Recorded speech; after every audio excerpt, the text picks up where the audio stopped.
You're listening to an Airwave Media Podcast.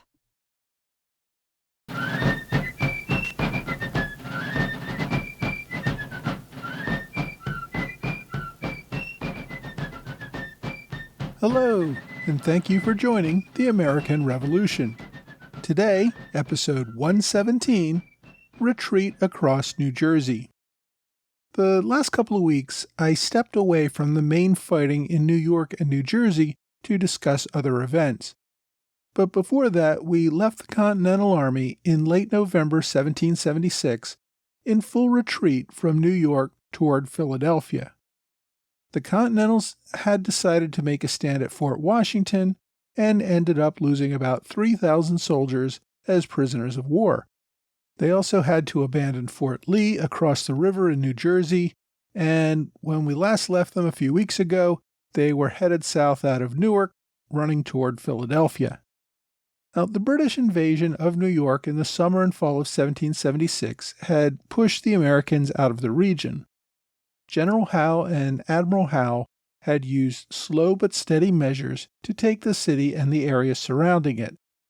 This was a very deliberate strategy and appeared to be working as planned. As he retreated, General Washington had divided his army, sending a little over half of the men further into upstate New York in case the British decided to move up the Hudson River and cut off New England from the rest of the colonies. He put his most trusted general, Charles Lee, in charge of those forces. After getting pushed out of New York after the Battle of White Plains, Washington kept personal command of the remaining forces as they moved through New Jersey.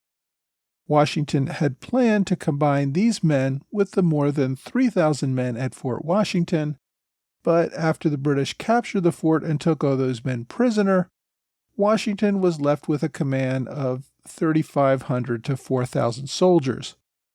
Even worse, since it looked like the Americans were beat, many soldiers began abandoning Washington's army as soon as their enlistments were up, or simply deserting before those enlistments ended. They were also unable to recruit any New Jersey militia to rally around the Continental Army, again because nobody wants to be with the failure. So through late November and early December, Washington's army retreated across New Jersey. Most would have thought the obvious general to command the forces against Washington would have been General Howe's second-in-command, Henry Clinton. General Clinton had already made multiple suggestions to Howe on the way he should run the campaign and clearly would have wanted the job. But Howe did not seem interested in any of Clinton's suggestions. Part of this may have been due to a desire not to let Clinton win any accolades for the final victory in crushing the Continental Army. It may also have been that Howe did not trust Clinton with an independent command. Clinton would be much more aggressive in chasing down the Continentals than Howe may have wanted. The two men had been going against each other all year, with Clinton barely able to contain his disdain of Howe's strategy.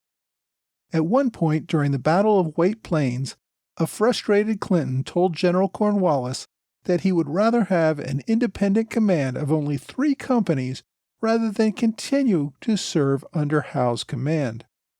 Cornwallis passed along these comments to Howe, which only deepened the division between the commander and his second-in-command.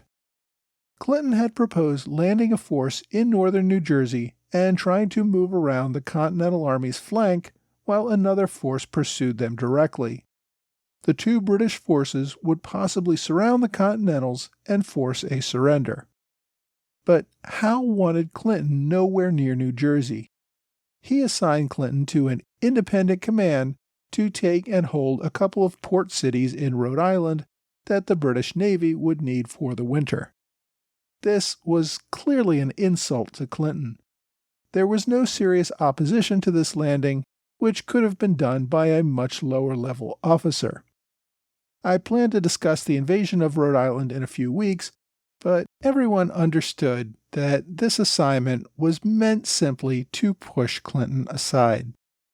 Instead, as I mentioned a few weeks ago, General Howe, had given command to General Cornwallis in New Jersey, and Cornwallis had taken Fort Lee without much of a fight and then begun to march through New Jersey in pursuit of the remnant of the Continental Army still under Washington's command. During the course of this retreat, Washington's situation became more and more desperate. His force continued to dwindle, primarily from desertion. No one wanted to be with the army when it finally surrendered. Washington sent repeated requests to General Lee in New York, encouraging him to move his army into New Jersey so that the combined American forces could confront and hopefully push back Cornwallis's army. As I said, with the loss of Fort Washington, General Washington had half the force he expected when he first divided his army. General Lee, however, was in no hurry to give up his independent command and help Washington. He came up with a series of excuses why he could not move his army. At the same time, he was telling everyone who would listen just how horrible Washington had been in command of the army in New York, and that they really needed a new commander of the army. Guess who? If they wanted to win this thing. Washington was either ignorant of Lee's machinations or was simply ignoring them for the good of the army. Washington respected Lee as one of his best generals. The men had served together since the 1750s when they both fought at the Battle of Monongahela under General Braddock. Washington knew that officers of lower rank often criticized commanders. No commander liked it, especially when things were going badly, but they knew it came with the job. However, a commander did not expect his own assistant to be part of such criticisms. One of General Lee's correspondents was Joseph Reed. Remember, Colonel Reed was the Philadelphia lawyer whom Washington had begged to serve as his aide-de-camp when he first arrived in Cambridge in 1775. Washington needed a good writer to assist him with correspondence and to assist with the clerical duties of command.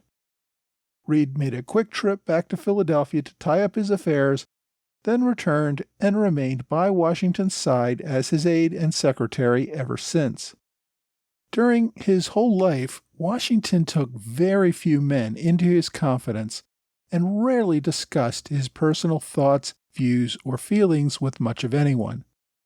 But there were those rare few who entered Washington's inner sanctum, men he trusted like family to keep confidential anything he told them. Reed was one of the few who were in that tight circle. In short, Reed was the one man who guarded Washington thought he could trust. When Washington needed to send written orders, it was usually Reed who actually wrote the letter and made sure it got delivered. In one of Washington's orders to General Lee, Reed included a personal note which said in part, quote, "I do not mean to flatter nor praise you at the expense of any other, but I confess I do think that it is entirely owing to you that this army and the liberties of America so far as they are dependent on it are not totally cut off. You have decision, a quality often wanting in minds otherwise valuable. And I ascribe to this an escape from York Island, Kingsbridge, and the Plains. I have no doubt that had you been here with the garrison at Mount Washington, would now have composed part of the army." Reed went on to say that Washington needed his experience and judgment to guide him. There is some debate what Reed hoped to accomplish by this. It could simply have been that he was appealing to Lee's considerable ego so that he might convince the general to do as Washington wanted and join the two armies in New Jersey. Many historians, though, interpret a more sinister motive. Washington's career looked over after the loss of New York, and they think Reed was looking to ingratiate himself with the man who would most likely become the new commander of the Continental Army. General Lee responded to Reed with a letter that put his ego on full display. When the letter arrived in Washington's camp, however, Reed was away. Washington, desperate for news about Lee's expected arrival, opened the letter and read it. It began with Lee responding to Reed's earlier note to him. quote, "I have received your most obliging, flattering letter, lament with you that fatal indecision of mind, which in war is a much greater disqualification than stupidity or even want of personal courage. Accident may put a decisive blunderer in the right, but eternal defeat and miscarriage must attend the man of the best parts if cursed with indecision." So Washington knew that most of the country doubted his leadership ability following the loss of New York. He knew that Lee was clearly attacking Washington's indecision in evacuating New York City, White Plains, and Fort Washington in his comments. Washington also already knew that there was talk of replacing him with Lee as commander of the Continental Army. But to see his most capable general corresponding with his most trusted aide to badmouth his abilities hit Washington hard. Washington forwarded on the letter to Reed with a note apologizing for opening his personal correspondence and saying that he thought it had been related to official business and without any further comment. Washington took no further action on the matter, but ended his confidential relationship with Reed. From that point on, their work together would become cold and formal. Whatever his original intentions, Colonel Reed obviously saw that what he had done was seen as an act of betrayal. He tried to repair the relationship. The two continued to work together, but the bond of trust and confidence was gone forever. If I had to identify a time when in Washington's life he was probably at his lowest, this would probably be it. His army, his officers, even his most trusted aide had lost confidence in him. Congress was openly critical, and his failures as a military commander were only mounting. Even worse, General Lee still refused to leave New York and come to Washington's assistance. Enlistment expirations and desertions now meant the army had fallen below 3,000. As I said, Cornwallis had been pressing Washington rather hard as the two armies maintained a running battle across New Jersey. On December 1st, Cornwallis caught up with Washington's army at the Raritan River and was ready to order the final death blow to the Continental Army.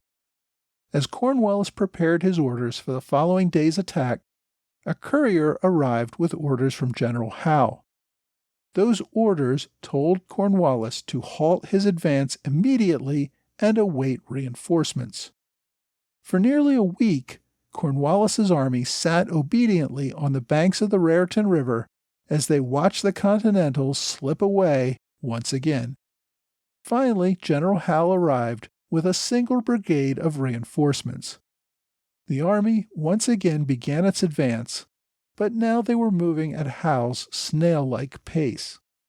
Washington's battered and shrinking army reached Trenton and crossed the Delaware River into Pennsylvania. Washington then attempted to collect every boat along the river to prevent the enemy from crossing.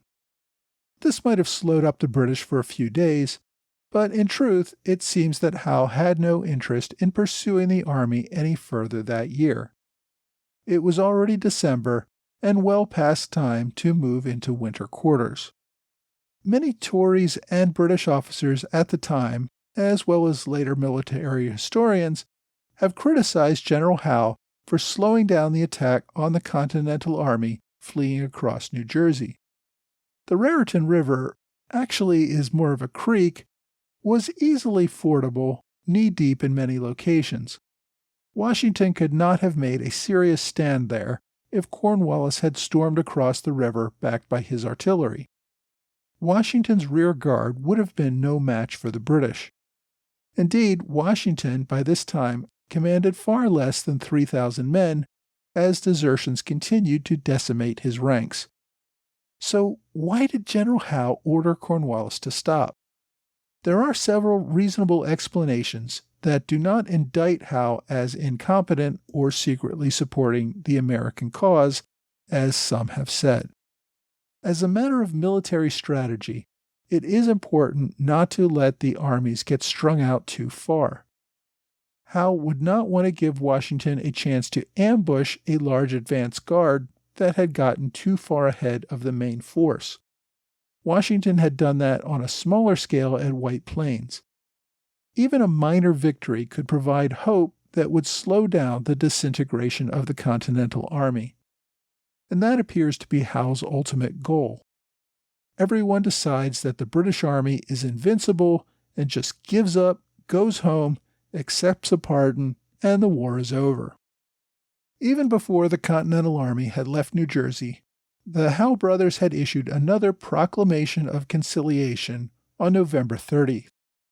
The proclamation called on the Continental Army to disperse, for the Continental Congress to disband, and offered amnesty to all rebels who signed an oath of allegiance to the king within 60 days.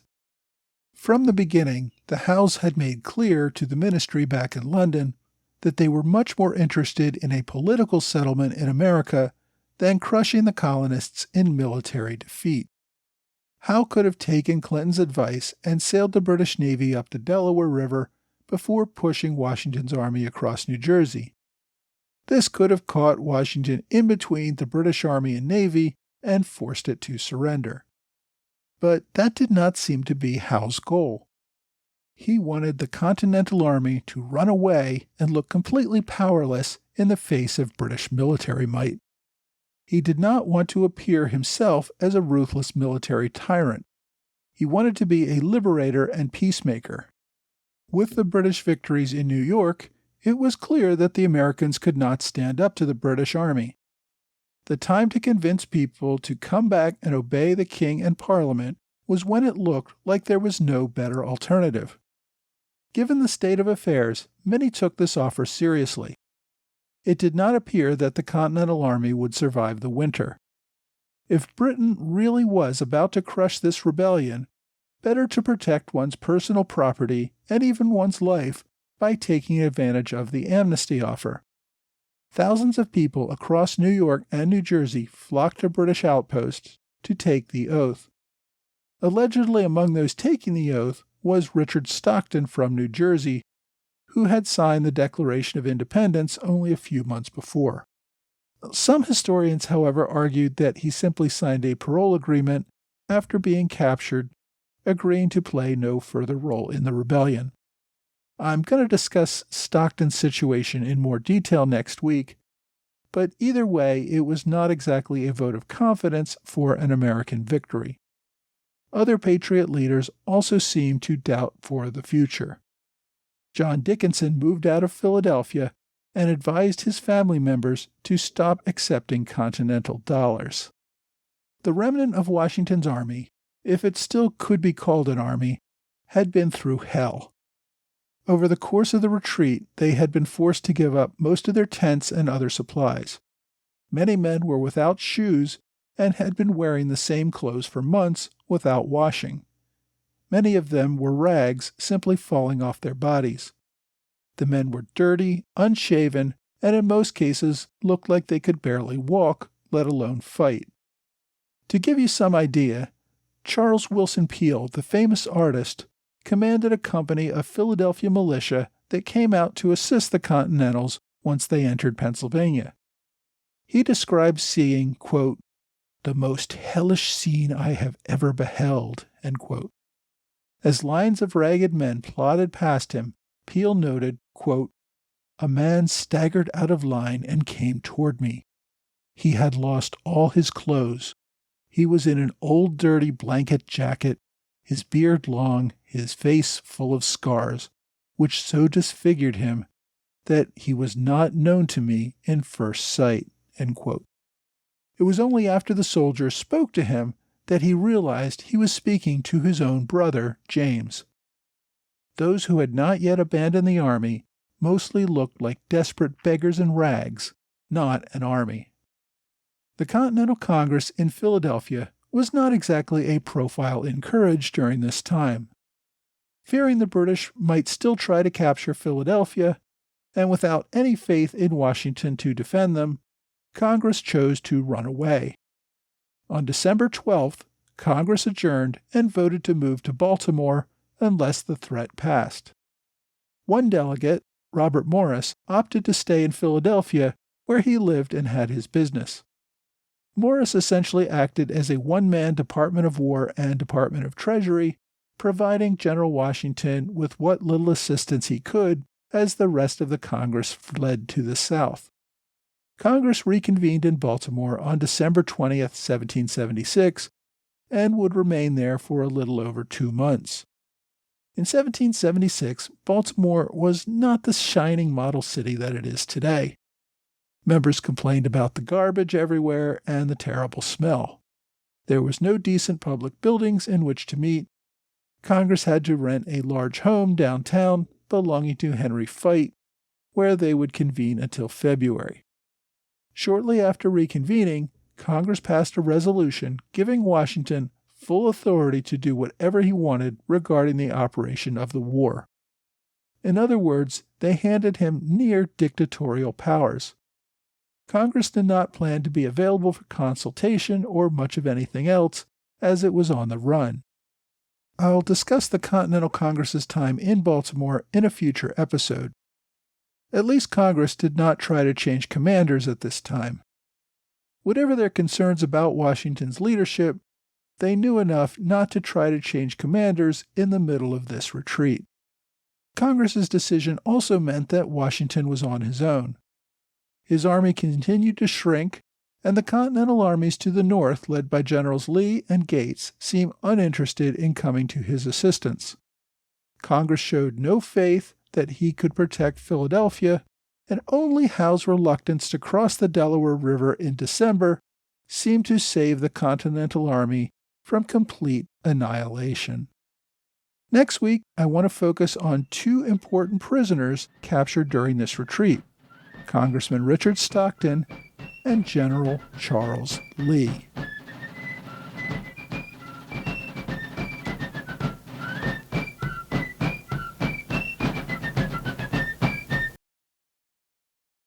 Hey, thanks for joining the American Revolution Podcast After Show.